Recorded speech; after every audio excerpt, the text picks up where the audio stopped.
When I was studying agape, the very God kind of love, I started to realize that when we are counseling our couples, we don't teach it.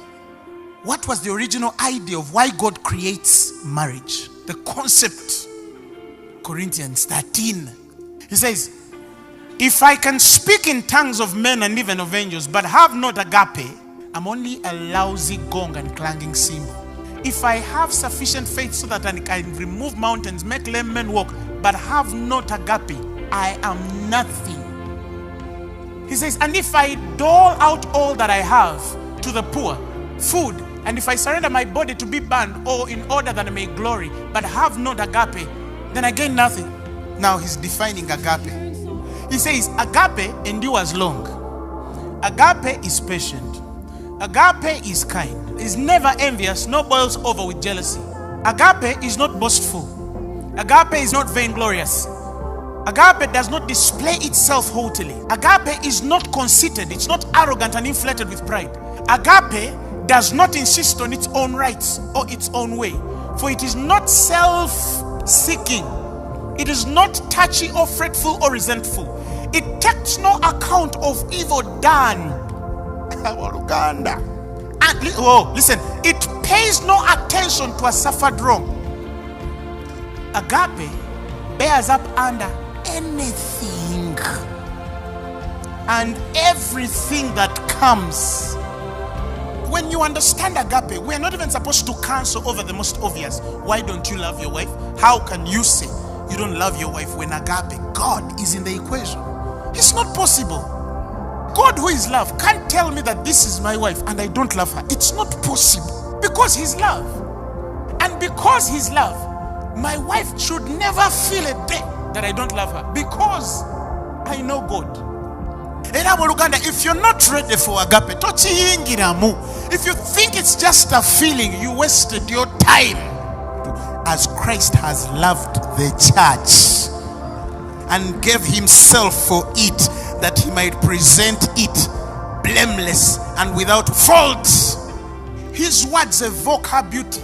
Because Jesus imputes righteousness on us. He tells you, you are wonderful. Even when you are funny, he still imputes what? Righteousness on you. Men impute some righteousness. Somebody shout hallelujah. It is ready to believe the best. Because you're creating a certain eon, a certain world. Oh! Agape deals with the inner ear. I don't think that any communication makes sense if it is not from the heart to the heart.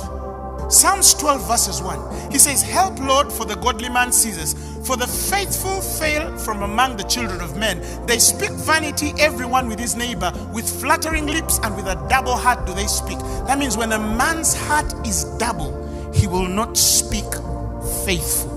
If your heart is not established in the conversation it must carry, it means everything spoken, if it is not from the heart, it's unfaithful. Cheating does not begin when a man leaves his wife and goes and leaves another woman. It begins from the time he stops to share his heart.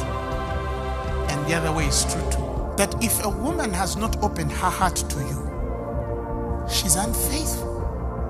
When we communicate with the heart, we communicate the things that matter. When men learn to communicate from that place, you realize that sometimes you don't even need to say much. Because it's very silent. It is not for everybody. It's for the person you're communicating to. That's why I tell people, when you get married, firstly sit together and talk, the two of you, and say, what is our idea of marriage based on the revelation of Christ? Because if we cannot define the love which is of God, we're wasting time running marriages on the love which is of the world. That one is feeling oriented. It's emotionally unstable. It is time bound. It's friendship, eros first, and then agape. I love you with the love of God as long as you're still my friend. If you cross me, I don't love you. But God is talking about that love which is of God, that even if they do anything to you and the rain is coming, you put an umbrella on our head and say, okay, yeah, I know we are not brothers, but I can't let it rain. You understand? When a man has agape, do you tell him be faithful? When a man has agape, do you tell him come back home early, don't cheat, share your time with your wife and tell her your finances? No, it's agape. It cannot hide who it is. It's exposed. It's natural. Agape never fails. It never fails. This sermon is now available on DVD and CD at Finero Sales Table and Andrew Womack Bookshop.